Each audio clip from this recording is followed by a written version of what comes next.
আহ, আজকে আসছিলাম খাসছুরে। এসে মাছ ধরতে চাইছিলাম, তো মনে হয় না মাছ আমাদের ধরা দিব। আবহাওয়া সুন্দর, এই যে আমার মামতো ভাই তীর্থ আমার সাথেই আছে। খুব চেষ্টা করেছি মাছ ধরার জন্য। মাছের মোটামুটি কি বলে, এটাকে ওয়াশ বলে মনে হয়। মাছের ওয়াশ পাওয়া যাচ্ছে, ছোটোখাটো মাছ ভাই, মাছ কিন্তু মাছ আসলে খাচ্ছে না। তো কি করব, আবহাওয়াটা খুব সুন্দর, একদম নৌকাটা আমাদের একটা বড় কড়ই গাছতলার নিচে, খুব সুন্দর ছায়া লাগতেছে একদম। খুব সুন্দর একটা পরিবেশ আসলে, মন চেয়েছে ঘুমাই আর কি। তো এই জন্য মাছ ধরা রেখে, এই যে ছিপ রেখে আমি একটু শোয়ার চেষ্টা করতেছি।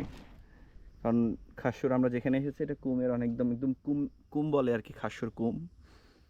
তো আজকে হচ্ছে শুক্রবার 19 তারিখ, সরি 18 তারিখ, আজকে 18 তারিখ। তো 18 তারিখ, 18 জুলাই খাসুরের হলো এই অবস্থা, যেখানে আসলে যদি কারো শৌখিন শিকারী যারা আছেন, যারা আসলে আমাদের মতো আবহাওয়া বা পরিস্থিতি বুঝেন কম, তারা এখন এসে আসলে লাভ হবে না। যতদূর বুঝলাম এখানে পানি অত্যাধিক বাড়তি, যে কারণে আসলে মাছ খাচ্ছে না।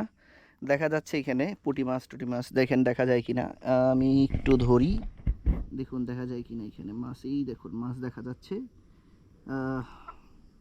মানে মাছ আছে, তবে আসলে খায় না আর কি, মাছ খাচ্ছে না। আমি একটু পরীক্ষা করার জন্য করেছিলাম আসলে, এখানে পিঁপড়ার ডিম ফেলে দিয়েছিলাম, তবুও দেখি যে মাছ খাচ্ছে না, মাছ এমনি স্থির অবস্থায় আছে। যদি মাছ আসলে স্থির অবস্থায় থাকে তাহলে, মূল কথা হচ্ছে মানুষের মতোই ঘটনা, যদি মাছ স্থির অবস্থায় থাকে তাহলে তোর আসলে ক্ষুধা লাগবে না, দৌড়াদৌড়ি করতে হবে। দৌড়াদৌড়ি করলে সে ক্ষুধা লাগবে, পরে কিছু খাইতে মন চাইবে, তখন যে সে আদার টাদার খায়। তো আসলে কিছুই খাচ্ছে না মাছ, টোটালি মানে কিছুই খাচ্ছে না। তবু আমরা 3টা আজগুবি বা অজানা মাছ ধরেছি। কী মাছ আসলে বলতে পারি না, একদম আজগুবি টাইপের মাছ, জীবনও দেখি নেই মাছগুলো।